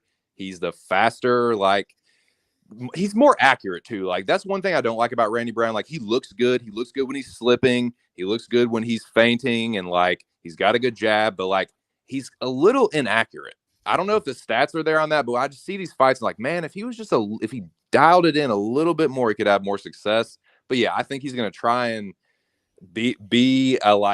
prove to Jack Della that he's the better boxer. I don't think it's going to work out for him, but I do agree with you that I think some of Jack's game could get exposed if Brown chooses to grapple, but Della has a brown belt. Like, he's not a fish out of water. Like, him being able to escape that choke from Ameev was pretty impressive. Like, I thought he was done. I was like, oh God, here comes the train off the fucking tracks. But nah, man, I'm going to piggyback that Jack Della by decision. I think that he does hurt Brown. Brown survives, but Jack Della like clearly wins 2 of the 3 rounds. Della by decision for me. Yeah, No bet. I am thinking about taking a shot on that Della decision to, because I do think it's pretty juicy here, but I get Lou going with the KO as well. Overall, yeah, I pretty much echo what just my 2 cents said, and from what I'll go back and listen to Lou, but from what I think You don't have to. No, I think what I could garner from what you were saying, I think I'm pretty much on the same track with you guys here. So yeah, we're on the minus 325, minus 350 in some places, plus 270 on Rude Boy Randy Brown. I wanted to do it too, but yeah, I don't trust him. Also, this fight to me, the Jack Della and Randy Brown fight is like the Kinoshita Fugit fight, but with way more information, and I trust way more the hammer on this side and Jack Della. But it could be a similar type of situation, honestly. It would not. Dude, if it's really him surprise me. forward and Randy Brown's just on the back foot, like Della's clearly going to win a decision, especially in Australia, to me. Yeah, and we're never bringing this guy up again on this channel because he will not be signed to the UFC. Fuk Jika Jika. Good God. 2 cents, you were a god for that one. You probably don't feel that way. Shout out to 2 cents in his read on Jubilee. I believe you got your Indian citizenship after that fight, correct? Right? Yeah, no, I got a lifetime pass to Jewish Island. Good Lord. That was I'll never hide from my wrong picks. Carlston Harris, Shavkat Rakhmonov will never die. All right, moving on to the co-main event. First of 2 title fights. This, for me, I think it's going to be a great fight. At first, I kind of was on the narrative that Josh Emmett's broken. This is stupid. Like, Yair's just going to dance around, and Emmett's probably going to break his hip halfway through the, 4th round. I think Emmett's ready for this fight, man. I really do. He's had a lot of bad injuries. I get it. He's on borrowed time at 38 years old. But, this isn't as safe as I once thought it was on the Yair side. I will say that much. I think that Josh Emmett has the power advantage. Yair's never been knocked down in his UFC career. So there's that. I think Emmett has the wrestling advantage. Yair's kind of tricky off his back, but I do think that, with, Emmett, he just can't put together the game plan he needs to physically or from a mental perspective. It's just not who he is. So I think he's going to get into a spot here where Emmett is landing the more powerful shots. Yair's doubling or tripling him up in strikes and dancing around and, keeping his back off the cage. I think that his back may get more stuck onto the cage as this goes. Emmett might have some success in rounds with the wrestling. He can't put it together for 25 minutes. He's going to have to find a way to get a finish in this fight because for me, he didn't win the Cater fight either. I don't think he can be convincing enough to beat Yair. Yair decision or Josh Emmett KO is really where I come down to in this spot. I think Josh Emmett does still have the power.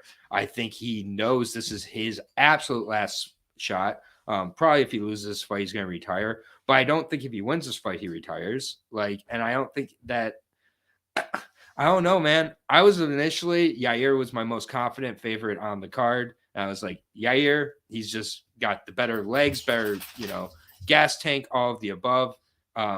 Emmett's going to pull out something, I feel like, and get a KO, and it could come early. It would not surprise me. A first-round KO by Emmett, I might consider playing. Or it's going to be a Yair decision for me.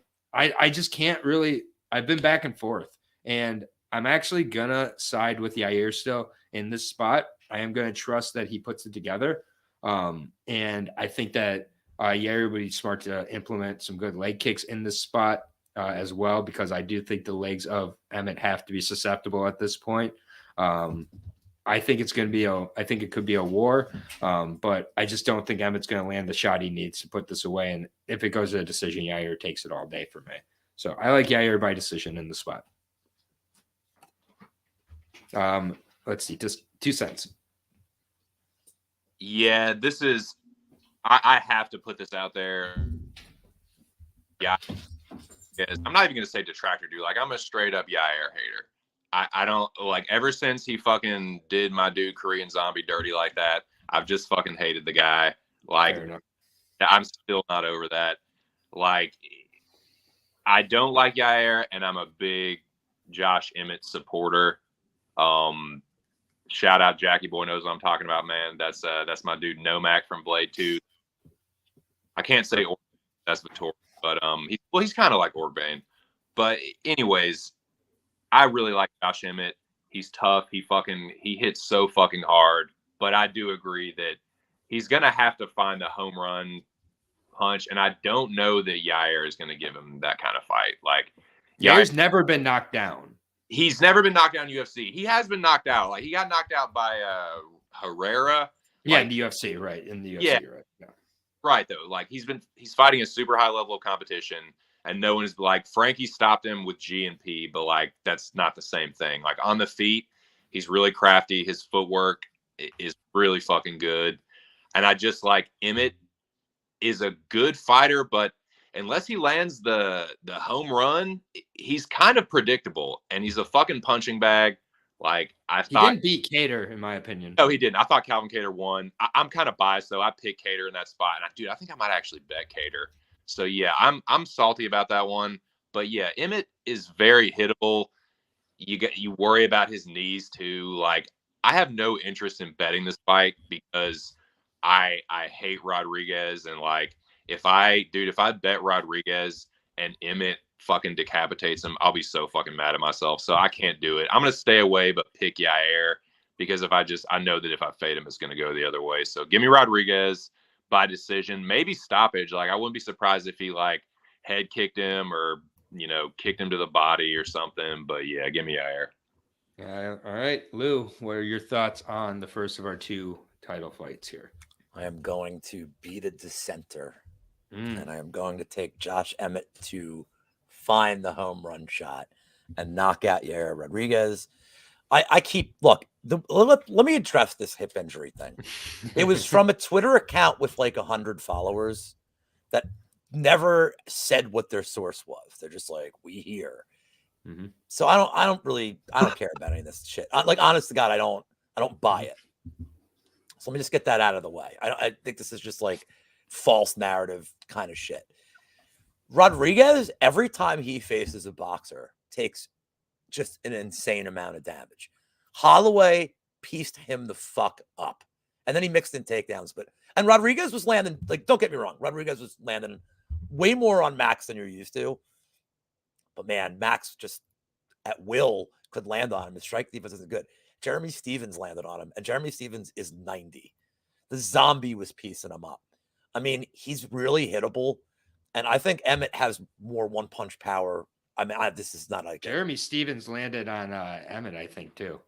Yeah, but Emmett has shown some good durability. I mean, Burgos landed on Emmett, then Emmett came back and like fucking started wailing on him. The thing is Yair to me, it's funny when I look at this, like they're both moment winners, like, because Yair has flashy offense and Emmett like is kind of patient and picks his shots. But when I went back at the tape and look at Emmett as these fights have gone on, like especially against Burgos, he was minute winning because he was so active throwing so many strikes. I think that Yair struggles with this kind of fighter, and at plus 400 for the KO for Emmett. Yeah, I know Yair's never been knocked down, but man, I mean, look at even his Tapology picture. He's damaged. He takes a lot of damage. And I think Emmett's the kind of guy that if you have, like, the one thing, I don't think he won the Cater fight either, but it's almost like a mirror match of styles. Like, I think a better boxer, a higher volume boxer is the kind of guy that Emmett is always going to struggle with. Burgos' volume just kind of went down the shitter, but Burgos looked all right, early in that fight. I think Yair's he'd be wise to, and Emmett's not going for wrestling here. If he wants to mix in takedowns, great. But I don't see D1 Emmett at 38 years old here, especially in a 5-round fight where he's got to conserve his cardio with how hard he throws everything. So I'm going to take the dog shot on Emmett. I don't have a ton of confidence, but at plus 400 for the KO, he could win a decision too. Like, don't get me wrong. He has decision equity. Yeah. But man, with the amount of damage Yair's been just taken over the years, and even the Ortega fight, he didn't look great. And Ortega's not like some dynamic striker. Mm-hmm. So he didn't look great until he'd won the fight. And I had a bet on Yair for that card. So I was like thrilled, but not. So yeah. Let's go dog shot on Emmett. All right. And the KO prop. I like it. I don't. I do not mind 2-1 on this fight. It's a fight that I've gotten closer and closer on Emmett's It's side. boring if we all agree, man. I mean, It doesn't really help anybody if we just hear 3 of the same opinions on every fight. Well, unless they really like that pick, then they're like, like Alonzo Menifield. If you're on Team Menifield, this is your favorite podcast or whatever this is called. But Yair -170, +145 on Yair Rodriguez, or on Emmett is +145. Yair is -170, I should say. Again, I think decision or KO. Decision for Yair, KO for Emmett seems to be the way I'd go. But should be a good one. We're on to the main event. This has been. I'm actually much more excited about this card after talking it through with you guys than I was before. Main event time. Let's see if we can find an Alexander Volkanovski pick, because I've looked far and wide. I can't find anybody who is willing to go against Islam here, and myself included. I think Islam is just too big, too much control on the ground. I think this goes to a decision. I just don't. I know everybody sees Islam getting the finish somewhere in this fight. Some, like it to go the first couple of rounds, maybe a first round and a half. The overs I like as well. Volkanovski, first of all, edging out a decision is not out of his realm of possibility. Let me say that much. Because if he's able to keep this off of the ground on the feet, he's got the advantage. And he's not a terrible wrestler at all in his own realm. He's very good defensively, we've seen, needless to say. I think this could be a really great fight. I think it's going to go all 5 rounds. I really do. I think both these guys, in layman's terms, without sounding too stupid, are too good to be finished by the other person in this spot. I think that Makachev, besides the Adriano Martin slip up, he's looked nearly unbeatable, but he's had close fights like the Arman Sarukian fight and other fights like this. This is by far the toughest test Islam's had in, some time. I get he just beat Charles Oliveira. I just wasn't impressed by Oliveira's game plan or overall approach to that fight. I really just don't know, really what to think about that. But besides that, he's beating guys like Bobby Green, because he's losing guys on short notice. He's beating decent level of guys like Drew Dober. But, I mean, Volkanovski is also facing the best of the best and looking damn good while doing it. I just don't get everybody saying this fight's going to be finished in the distance. I think it goes to the decision. I'm going to go with Islam because I just think he's going to spend more time in top control for at least 3 of the 5 rounds or more. And he's going to be able to edge this one out. But if Volkanovski is able to keep this on the feet for 3 of the 5 rounds, he could edge it out, especially with it being in Australia. And then it's just, what is it, 23 straight wins for Volkanovski if he wins this one? This is a great fight, 2 of the best fighters, and I just don't see how it doesn't go 25 minutes. So I'll take Islam because I think the top control is going to win it. But if Volkanovski edges it out and gets a decision, I would not be shocked at all. Lou?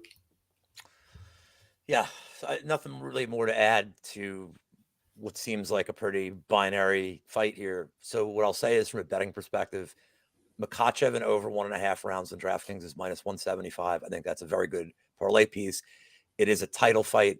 There's going to be a feeling out process. This isn't like the Oliveira fight where Oliveira's striking defense is just awful. He gets rocked in the first round of every fight.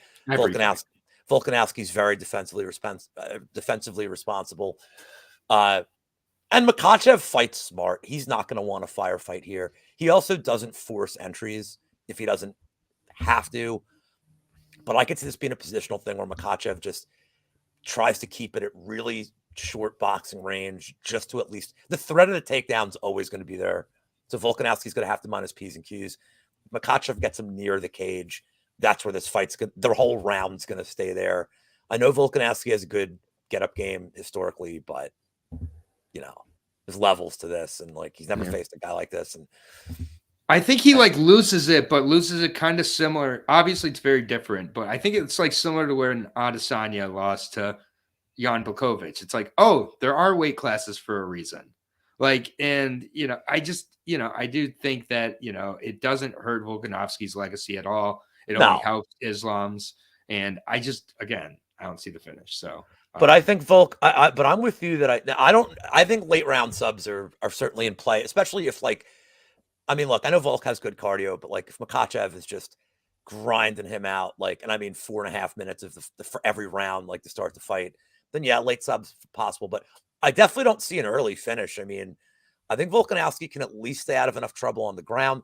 I'm not really worried about Makachev like doing a ton of damage, like ground and pound wise. It's just going to be position. I see a lot of position over submission here, at least early. Mm-hmm. And then as the fight goes on and Volk starts to tire, Makachev can get a little bolder on the ground. But and the takedowns are going to start coming easier and easier. So I do think late round props are live. I saw Smith's is Brett shouting out Liam. I'll be doing a show with Liam in an hour talking about this exact same fight.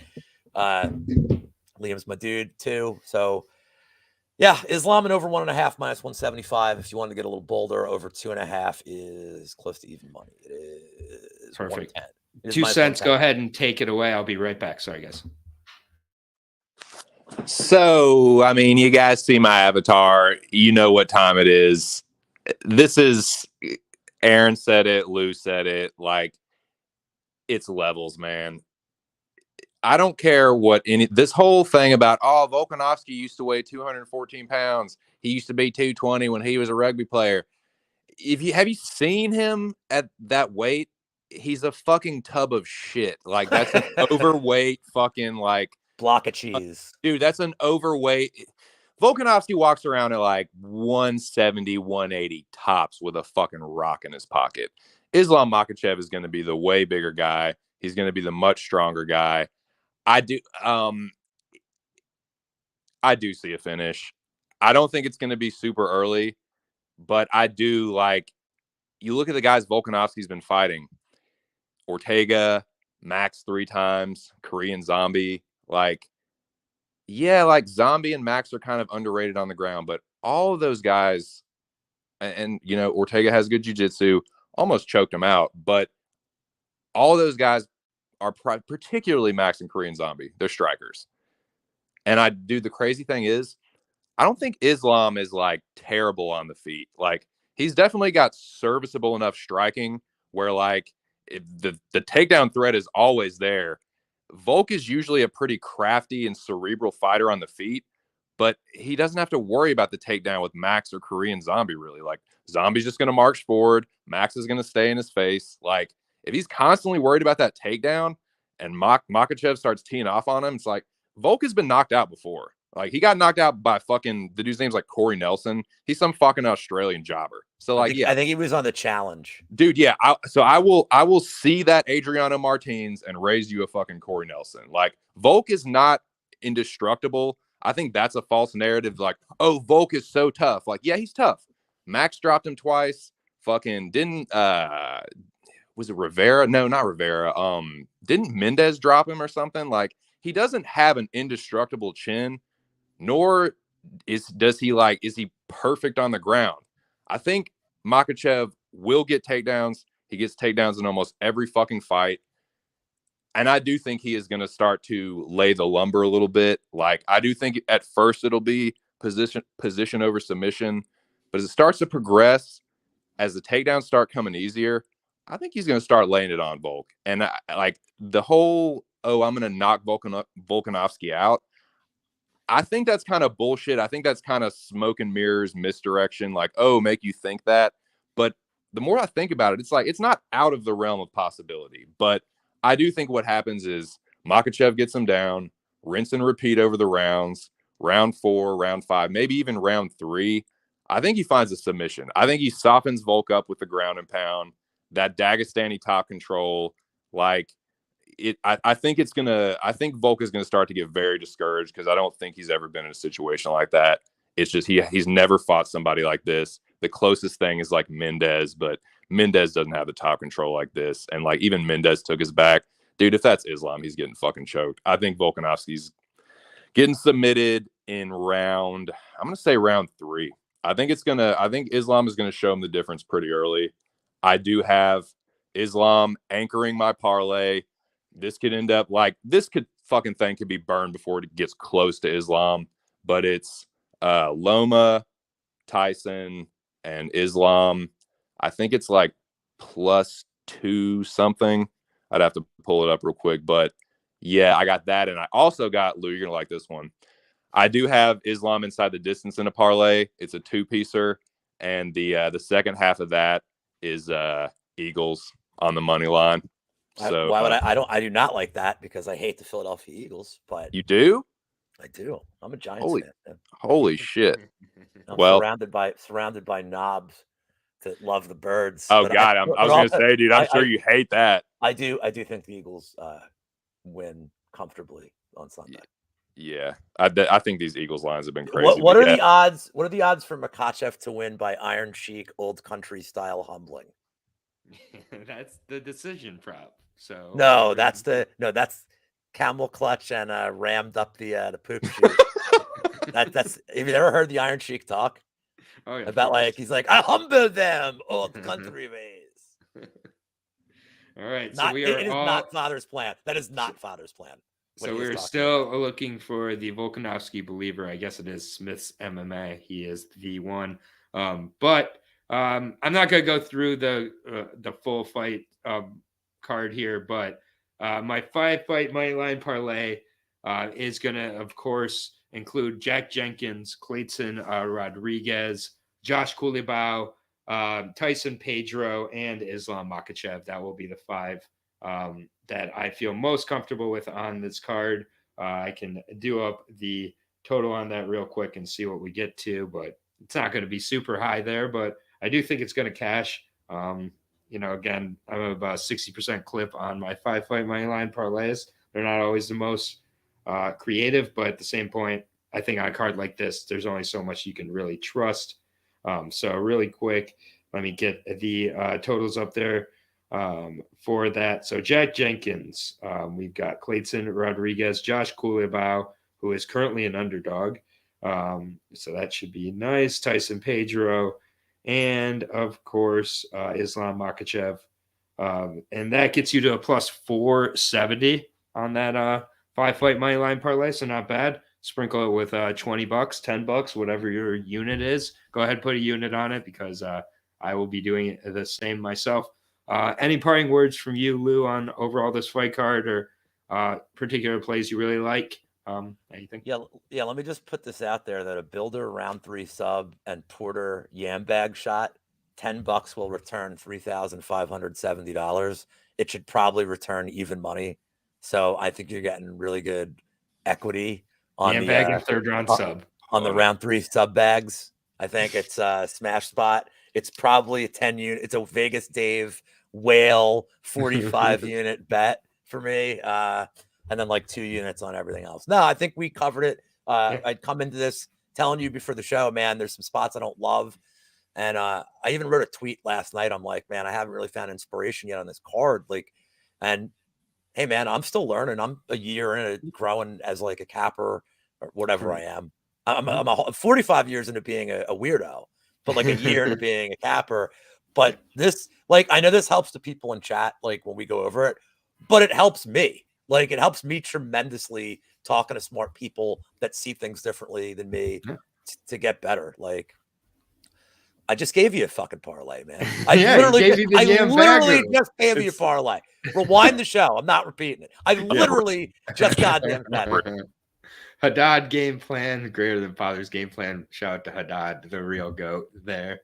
And you can throw Menifield round 1 in there too, and spice it up a little, make it a little juicy. Sure. Yeah, I like it. I'll put $10 on that. 2 cents. Final thoughts, any particular shouts you want to make? Man, thank you so much for having me back. This was a great time. It always is. Shout out to Lou and everyone in the chat. I only have 3 plays on this fight. Like I said, my parlay is Loma, Pedro, and Makachev. It's +130. Got a half unit on that. I got a half unit on Menifield by KO at +320. And then my other 2-legger is Makachev inside the distance and the Eagles at +216. Those are my only plays.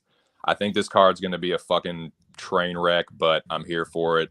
But nah, man, this was a really good time. And like Lou said, man, it's good to talk these out and even just being on the stream and talking them out has helped me feel more confident about some of these picks. But yeah, man, shout out to both you guys in the chat, and thanks again for having me on. Yeah, no, this definitely helps me as well. It's always a good time. Definitely got some good clarity on this card. And yeah, I'm going to have to, I definitely like our dogs, both Builder and Menifield. So, why not do a little double dog parlay for me as well? I'll do Menifield money line with Builder money line because I think both finish inside the distance. So maybe I'll split my unit and do half of an inside the distance parlay to really spice up, and then half just the money line in case one or both go to decision. But I like Menifield a lot in this spot, especially round 1. So yeah, great show, everybody. Go check out Lou, MMA Engine. Lou's all over the place. He's doing. Oh, go ahead, Lou. I want to promote one thing that's not on the MMA Engine. I mean, I'm going to be on with Liam in a little bit, but they've promoted that last night. Shout out to Liam. Last night on WizBet's channel, him and I have been doing an NFL show every week. We had like a guest cast. We had like one of my real life friends who called me Rob like way too many times for my liking. I need a t-shirt that just says like it's not Rob. It's not Rob, it's Lou. Like I need a shirt for that. But we broke down all the angles of the game, the spreads, totals, went through all the prop markets. I went through DFS. So if you're just looking for, and it was fun. It was a goofy show. Like Narco was on it. Our buddy Evan was on it. Gordo was on it. So if you really just want like an hour and a half, like fun time primer from the DFS side, from the prop market, like take a look at that show. We had a great time with it. And where can you, and it's on Wiz's channel? It's on Wiz's channel. I'll just give you my favorite prop that I like. Jalen Hurts first quarter touchdown, plus 215. He has 15 of them this year, and he missed some games. The Eagles are aggressive. They know field goals aren't going to cut it. Sirianni goes forward on fourth down a lot. And I don't like Kansas City's young secondary. I think A.J. Brown or Goddard, first touchdown paired with that. I mean, you can't parlay it, but I like those as bets. Nice. And they'll probably get 2 drives in the first quarter, I would think. So worth the shot for me. I know Hurts hasn't been throwing a lot of touchdowns, but I think you attack Kansas City in the air here. Nice. And 2 cents, you'll be back on Wayne show on Friday? Yes, sir. Yeah, I forgot to mention that. I got to figure out what time it is. It might be early as fuck, so I might end up doing like a ceremonial weigh-ins pregame, something like that. Nice. But just definitely subscribe to both those guys' stuff. It's all good stuff there. And we'll be. Is there a card next week, or is the card off? Is there a card next week? Oh, it's Blanchfield Santos. It's the Blanchfield Santos and Carlston Harris versus TBA. Oh, he may have an opponent now. Yeah, he does have an opponent now. So Carlston Harris did get an opponent. I'm blanking on it right now, but I do like that guy. I love Carlston. I love him. So I'm smash. I bet him against Shavkat Rakhmonov. So as did I. My bad. Accents happen, but. For Aaron, for Lou, for just my 2 cents, double digits in the chat. We're in like into the 20s, which is it always kind of shocks me because I am terrible at social media. But whatever. Thank you for finding the channel. Thank you for the likes and subscribes. We're approaching 750 on the channel. It's pretty crazy. A little over a year in now. So we'll be back next week with the Santos Blanchfield card. Hopefully I'll find some people who want to break it down with me. Probably these 2 right here, but not putting them on the spot online here. But peace out, everybody. Keep taking care of each other. Good luck this weekend. LFA and Challenger Series video coming up either tonight or tomorrow morning. Good luck, guys.